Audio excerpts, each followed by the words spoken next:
नमस्कार बंधुगण, आज श्रीमद् भगवद गीता चैलेंज 48तम दिन में आमे जानिबा अव्यवसाय मनुष्यंकर बुद्धि अनंत हुए कहीं भोगेश्वर्य प्रसक्तानां तया पहृत चेतसं व्यवसायात्मिका बुद्धि समाधौ न विधीयते।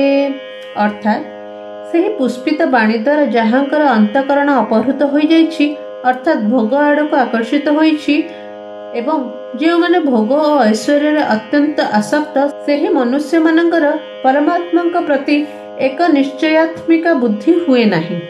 पूर्व श्लोक रे वर्णित पुष्पित वाणी द्वारा जो मानकर चित्त अपहृत हो जाइछि, अर्थात स्वर्ग रे अत्यंत सुख अछि, दिव्य नंदन वन अछि, अप्सरा माने अछंती, अमृत अछि। एभली वाणी द्वारा जो मानक चित्त से भोग आड़क आकृष्ट हो जाइछि। शब्द, स्पर्श, रूप, रस और गंध ए पांचटी विषय तथा शारीरिक आराम, मान और नामर बड़ीमा प्रभृति सुख ग्रहण करिवार नाम भोग। भोग सकाशे संग्रह करा जाउथिबा पदार्थ, टंका पैसा, घर बाड़ी इत्यादि नाम ऐश्वर्य।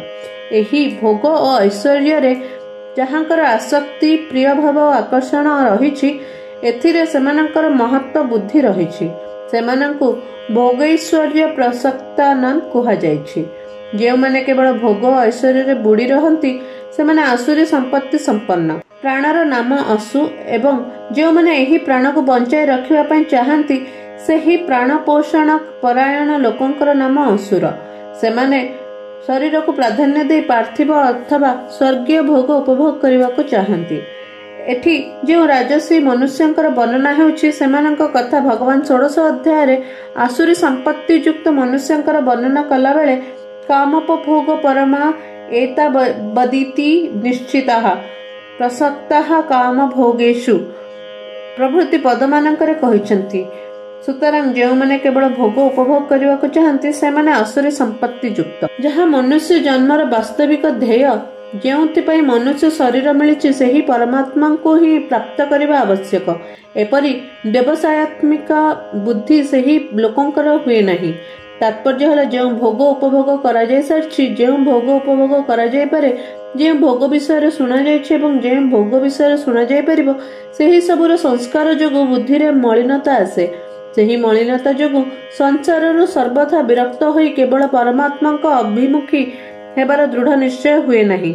सेहीपरि अनेक सांसारिक विद्या, कला प्रभृति संग्रह करी मु विद्वान, मु सबु जानिछि, एहीपरि जो अभिमान जनित सुखभोग हुए सेथिरे आसक्त मनुष्यंकर मध्य परमात्मा प्राप्तिर एक निश्चय हुए नहीं। परम दयालु प्रभु कृपा करी एही मनुष्य शरीर रे एपरि एक असाधारण विवेक शक्ति देइछंती जद्वारा से सुख दुख ऊर्ध्वर रही निजर उद्धार करि परिबो ओ समस्तंकर सेवा करी भगवान को अपनार करि परिबो। एहिथिरे ही मनुष्य जन्मर सार्थकता निहित, किंतु प्रभु प्रदत्त विवेक शक्तिर अनादर करी नाशवान भोग और संग्रह रे आसक्त होई जिबा पशु बुद्धि। कारण पशु पक्षी मध्य भोगरे बुड़ी रहिछंती।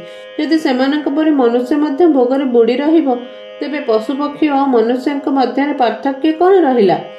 पशु पक्षी भोगजनी होइथिबारु सेमानक सम्मुखरे कर्तव्यर प्रश्न नाही, किंतु मनुष्य जन्म केवल निज कर्तव्य पालन करी निजर उद्धार करबा पई मिलिछि, भोग उपभोग पई नुहे। जो मनुष्य सम्मुख को जहा किछि अनुकूल प्रतिकूल परिस्थिति आसे से सबु साधन सामग्री भोग्य सामग्री नुहे। जे ए सब को भोग्य सामग्री मने करे परमात्मा के प्रति तार निश्चयात्मिक बुद्धि हुए नहीं। प्रकृत रे परमात्माभिमुखी हेबारे सांसारिक पदार्थ बाधा दिए नहीं, बरं वर्तमान रे अंतकरण रे दृढ़ीभूत होइथिबा भोगर महत्व ही बाधा दिए। भोगर महत्व जेते बाधक हुए, भोग सेते बाधक हुए ना। बाधक हेबारे निजर रुचि और मनर संकल्प हेउछि मुख्य। भोग और संग्रहर रुचि रखी जदि केही परमात्मा प्राप्ति करबाकू चाहे तेबे परमात्मा प्राप्ति तो दूरर कथा, ताको पाइबा पई एक निश्चय मध्य होई पारे नहीं।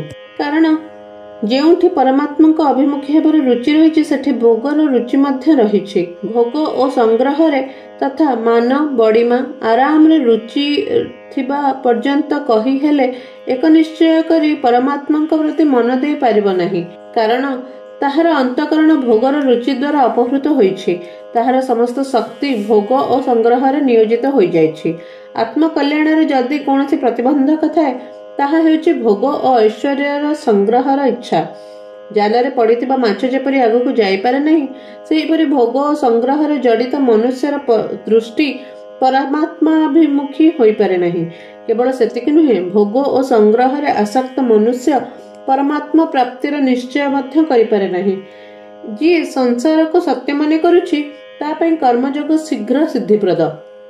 କର୍ମଯୋଗୀ ତାଙ୍କ କର୍ତ୍ତବ୍ୟ କର୍ମ ଦ୍ୱାରା ସଂସାରର ସେବା କରନ୍ତି, ଅର୍ଥାତ୍ ପ୍ରତ୍ୟେକ କର୍ମ ନିଷ୍କାମ ଭାବରେ କେବଳ ଅନ୍ୟମାନଙ୍କ ହିତ ନିମନ୍ତେ କରନ୍ତି। ସେ ଅନ୍ୟମାନଙ୍କ ସୁଖରେ ସୁଖୀ ବା ପ୍ରସନ୍ନ ଓ ଅନ୍ୟମାନଙ୍କ ଦୁଃଖରେ ଦୁଃଖୀ ବା କରୁଣିତ ହୁଅନ୍ତି। ଅନ୍ୟମାନଙ୍କୁ ସୁଖୀ ଦେଖି ପ୍ରସନ୍ନ ହେବାରୁ ସେମାନଙ୍କଠାରେ ଭୋଗର ଇଚ୍ଛା ରୁହେ ନାହିଁ ଏବଂ ଅନ୍ୟମାନଙ୍କୁ ଦୁଃଖୀ ଦେଖି କରୁଣିତ ହେବାରୁ ସେମାନଙ୍କଠାରେ ସଂଗ୍ରହର ଇଚ୍ଛା ରୁହେ ନାହିଁ।